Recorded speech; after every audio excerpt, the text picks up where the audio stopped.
Hello everyone, my name is Nicoya, and this is the Tascam Model 12. It is a 10/8/whatever channel mixer. It's a audio interface, recorder, and a MIDI controller apparently, which is pretty cool. Except it's none of those things because it's basically a brick because it's stone dead. So we are plugged in, we turn it on. You gotta make a liar out of me. Let's try that again.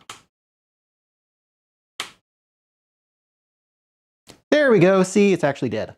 So the problem here is common with all these units is that they put a really cheap power switch in here. So we are going to replace it. Now on the back side of the machine, we have 10 screws. These two are very important to take out. They're actually connected to some circuit boards. So if you leave them in and lift this panel, you'll crack those circuit boards in half. Don't do that. But the ones around the edge here are pretty obvious as well. The panel won't come off without those off. So let's go ahead and remove them.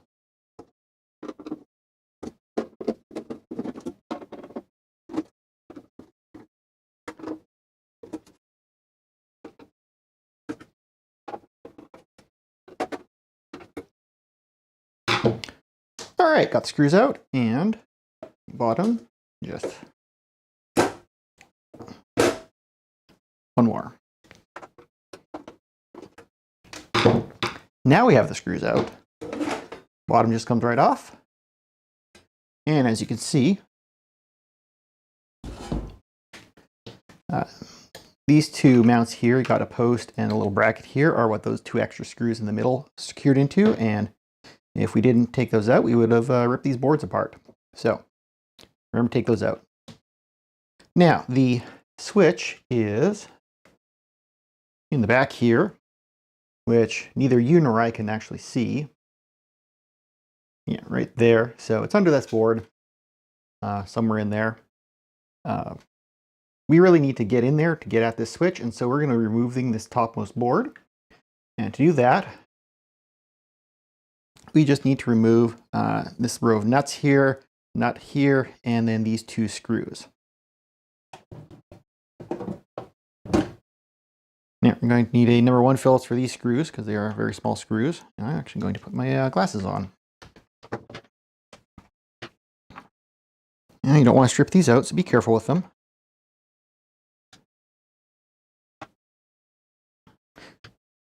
Now we use a 10mm socket to remove the power.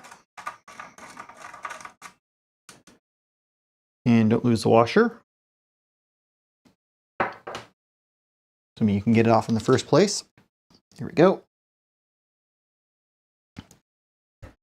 And then we go for 11mm for all of our jacks. These are just relatively finger tight. And there should be, that plastic part should come out as well. There we go. Keep those together.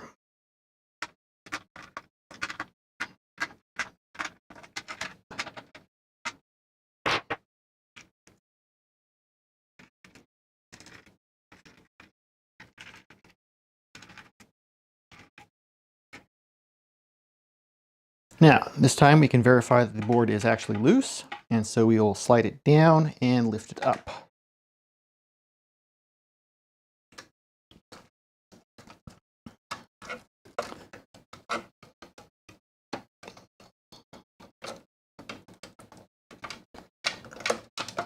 Here we go, and we'll fold that up out of the way. And now we can see, there we go, we can see the power switch. So that's the power switch there on the back side. And what I'm actually going to do is I'm actually going to demonstrate something here. So you can see we were connected up here to the board. I'm going to flip this back over. And that is these two test points here. So I'm going to switch on my meter, and I'm going to point you down so you can actually see both. All right, got the meter on here, and we're in ohms mode. We're just doing a 2-wire measurement, so we're not going to get exactly 0 ohms here. So we have about 167 milliohms, I should say, through the cable, through the test leads. And if we take standard off-the-shelf switch that I just pulled out of my goodie bag over there, turn that off, we can see that we have no conductivity. Turn it on, and we see that we are back at about 180, 190 milliohms. So this is basically as conductive as it needs to be. On the other hand, let's see, we're switched off right now. So we're going to go onto these test points here. Make sure you can see that. And we have 1.6 mega ohms, something like that. There's probably something in parallel with this that's leaking a bit of current. Switch it on though, and we should see something like, 190 milliohms. What we see is, oh, that was pretty good. That's about 2.8 ohms. So we'll switch it off and on again. We'll see what we get this time. Oops. This is 3 ohms. So we're actually doing pretty good today. I was seeing upwards of like 100 ohms, 200 ohms, 2.9 ohms. Anyway, it's much higher than it should be. So we are going to want to replace this switch. All right, so to replace this switch, we first have to get it out of here. So I'm going to grab my pliers here and wiggle off carefully the connectors. Now, this one had the red towards the top of the machine, but it quite frankly does not matter, so we're not going to pay any attention to that. Now, the way these switches work is that, panel lamp switches, is that you have these plastic, I guess, what would you even call those? These sort of flexible plastic bits on the sides, and they are ridged along here. And so, see how close I can get that. So they have like a ridged pattern along the side where they try to grab onto the panel. Trying to get that to reflect some light, but hopefully you can see that. Anyway, we need to squeeze these together to get this pushed out of the panel. But we also need to get the glue off here because there is a little bit of glue actually just on one side. That's kind of nice. So there's some glue on this side, and actually that's not much glue. I've seen videos online where there's like a lot more than that, but I'm going to go grab one of my picks, and so I can scrape that glue off because that'll make my job a lot easier. So you know what they say, you can pick your friends, you can pick your nose, and now you can pick glue off the back of a panel in a mixer. So let's get in here and scrape away this glue.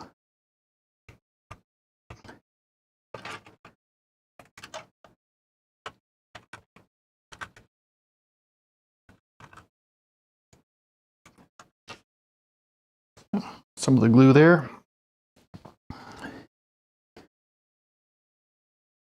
Luckily, there's not a lot of this, so hopefully you can kind of see what I'm doing in here.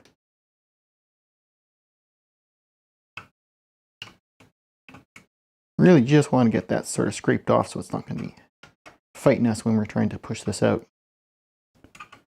I think that should just about do it. Let me see now if I can push on this.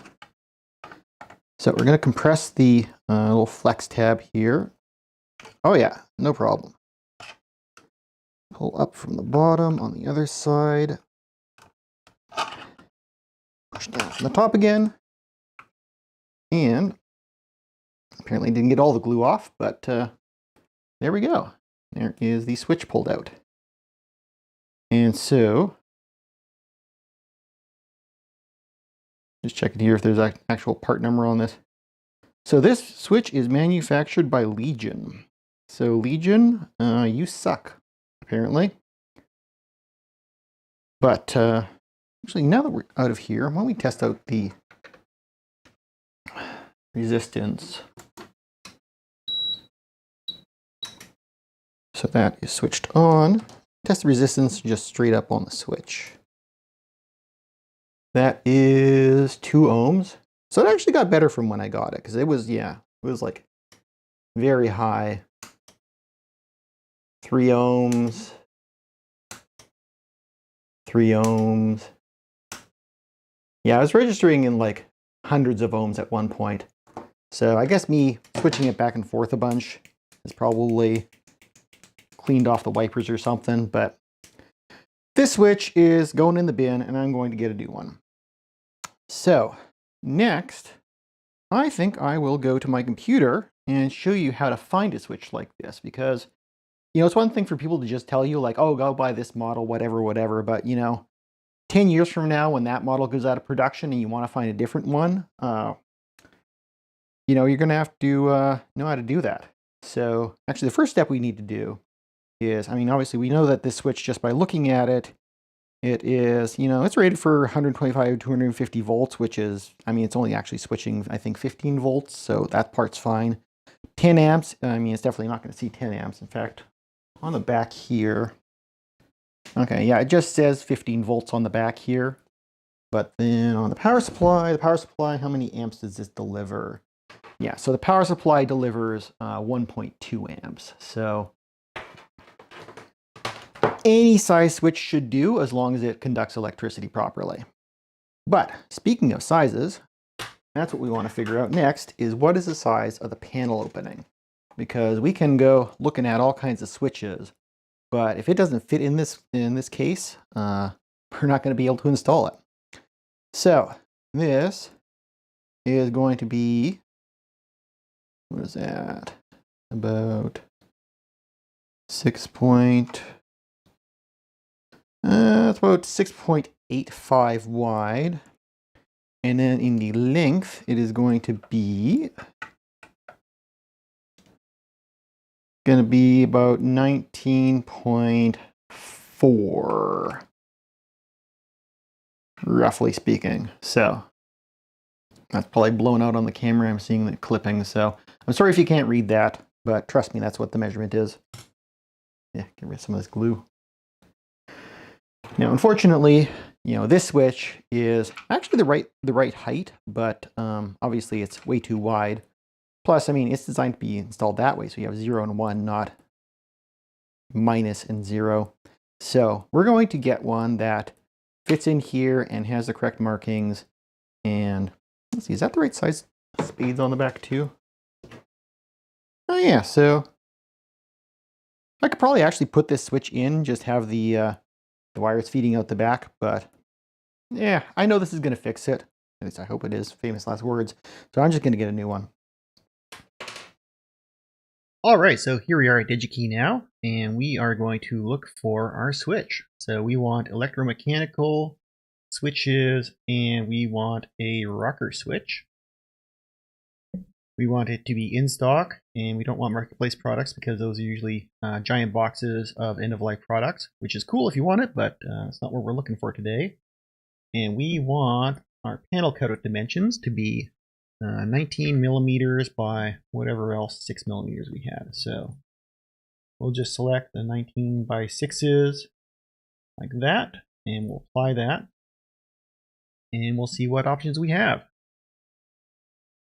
So got some from eSwitch, from MKK, from Bulgan. These ones here are the ones that other people will point you to, and they cost $5 per switch. I don't know if that means that they're better or if they're just harder to get, but one thing I do know is that these switches have black rockers, and we want something a little fancier. So we're going to scroll down here, and we're going to look at the ones with the red rockers. So we got a couple options here with different printing on it. This one's got like a little black circle. This one's got like a 1 and a 2.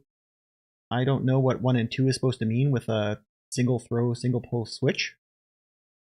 So I want one that will look good vertically. I like this one. It's got like the white lettering, so let's go with this one. Now let's look at the datasheet for a minute and see what it says about this switch.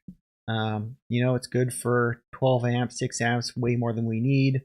Greater than 10,000 cycles typical, which is probably a complete lie, but we'll go with it. Contact resistance less than 50 milliohms, so that's a good sign. And a bunch of other stuff. We don't really care about this. We're switching a pretty small load.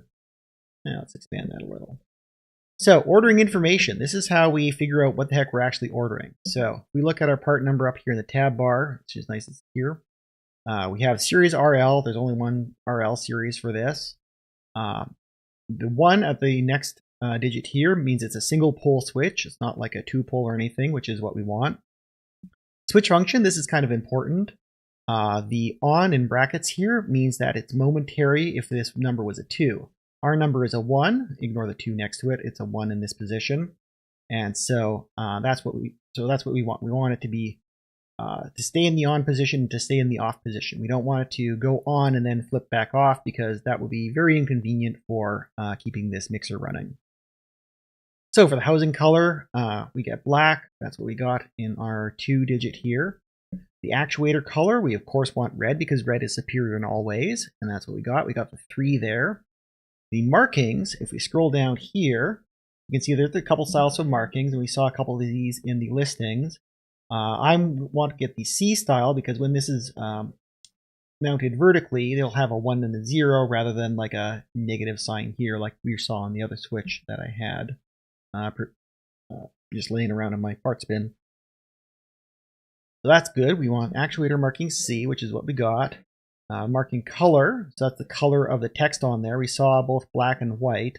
We want white. I think that looks a little better. I mean, this is obviously black and white here, but we saw it in the picture. And then the terminal options, that's 0.187, which is 3/16, I believe. That's a quick connect or a solder lug, and that will fit the spade connector on our existing short cable that goes to the board, to the switch thing. I know words, I'm cool. So this is the correct switch, and again, this is what it's going to look like. Beautiful switch with the bright red rocker. I love this thing already, and I don't even have it. So we want one of these.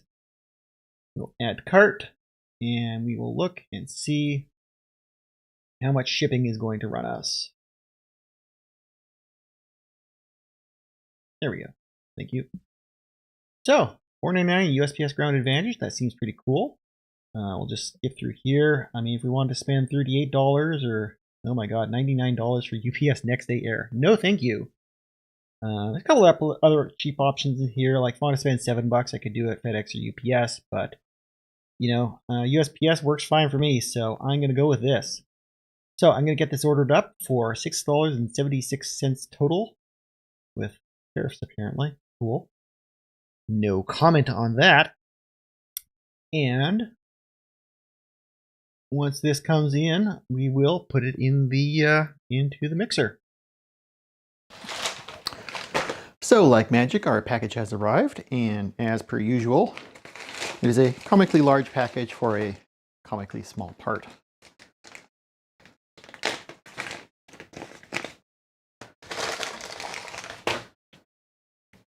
But we can see that it is the same size as the old one. Get you up close there. Try to look at my hands here.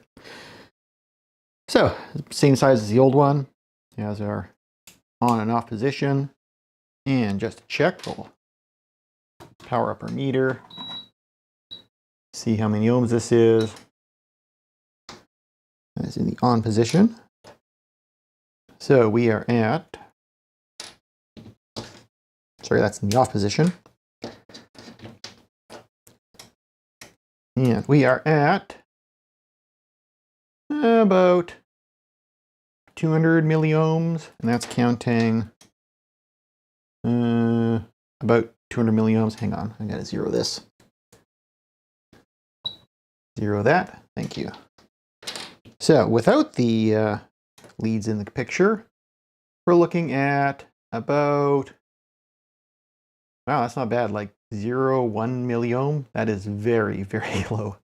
And compared to the old one, which we remember was at like, I think 4 ohms, 3 ohms.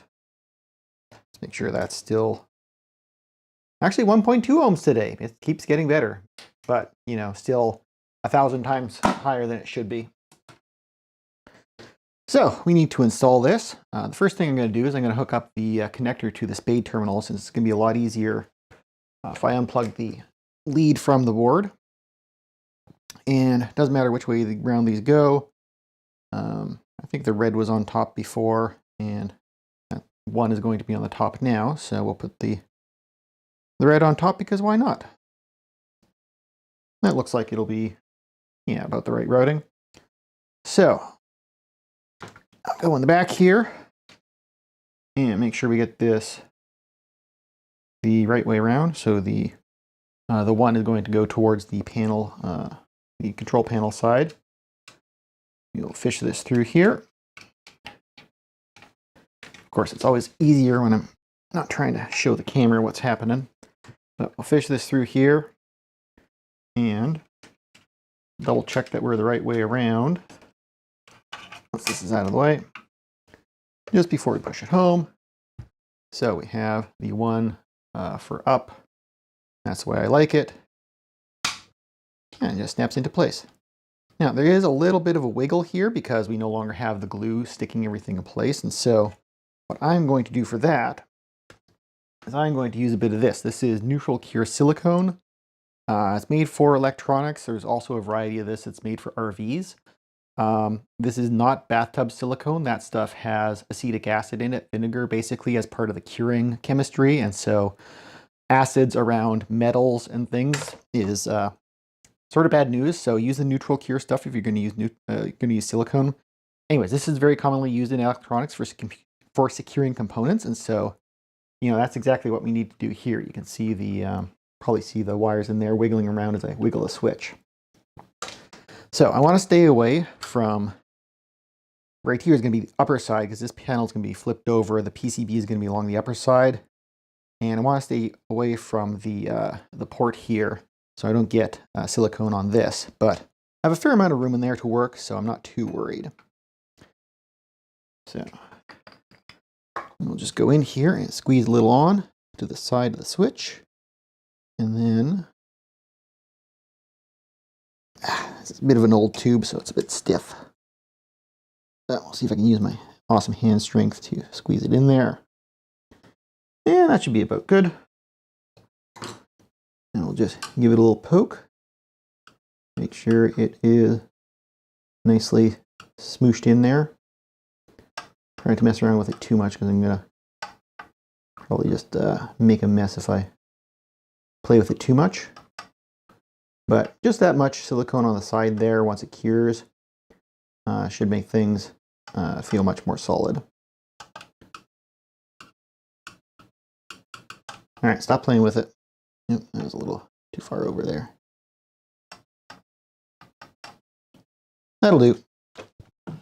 So that should be sufficient to make it jiggle around less.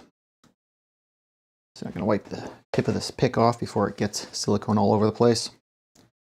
And now we can reassemble.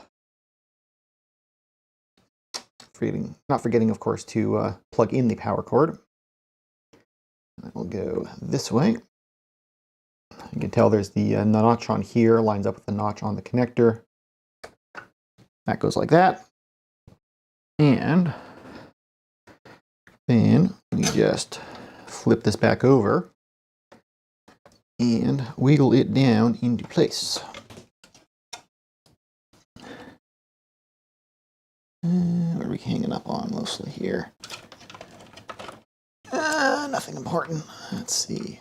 Try and get it around. So this connector here is sort of bumping up against here. So we're just trying to get that in there. I feel like this was easier before.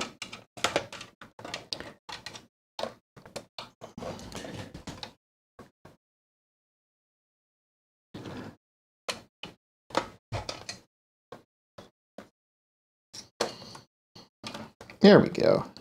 It's a little more slack. Okay, perfect. And then this will come out the back eventually once we get it there. And that will be roughly like that. So now before we secure anything, we're going to check from the top side here to make sure that nothing is pinched or out of place or weird. And it looks like we're pretty good. So that's fine like that. That's all fine. Then, because we have the power jack sticking out here, we'll start with this one. And I'm sorry if you're looking at the back of my head too much, but there's only so many places that both of us can see at the same time. And I believe this one was a 10 millimeter. So let's see where I stuck that away. 10 mil.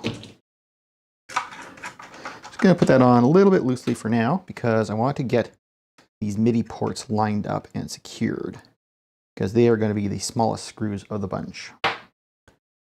So grab the screws for the MIDI port and get them lined up. And as always with small screws, you want to kind of go backwards first until it feels like it's going to click in. And then you can go forward so that you're not cross-threading things. And we can see from that going in straight, we're doing pretty good.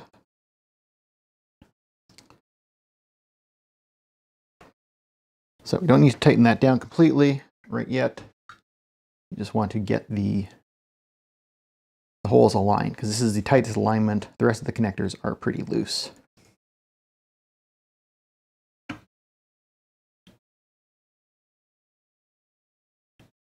There we go. Get it back into the old threads. We're not stripping out this plastic here. So, just finger tight is plenty. This isn't going to shake loose anytime soon.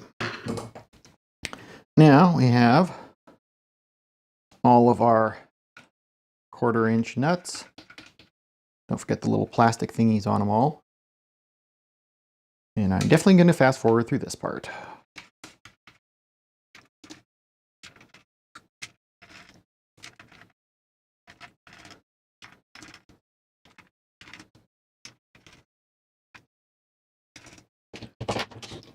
And these are all 11 millimeter, I believe, so I'll just snug that up. Remember, this is going into plastic, so finger tight is plenty. And we'll make sure that the power connector is snug. And that is that. So, get the back panel back on here, which I have to grab from the floor because that's where I stuck it. And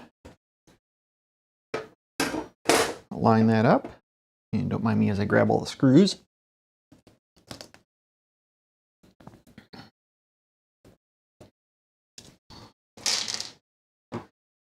We will put the screws in place.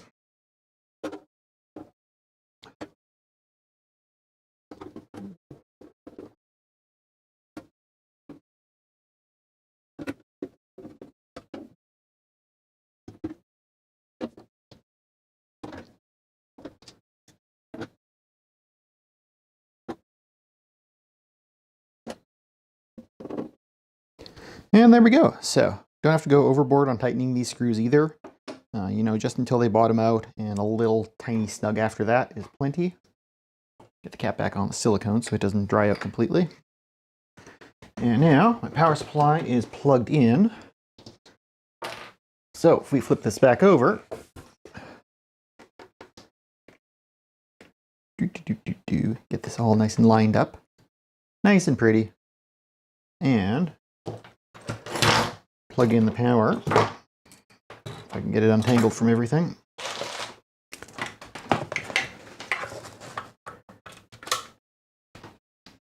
And as you see, I left the power switch on, and it works just fine first time. Switch it off, switch it on, works perfectly. Switch it off, switch it on, works perfectly. This is fixed. It is back up and running. Everything is groovy. And all I have to do now is put it on my music bench. So let's go do that.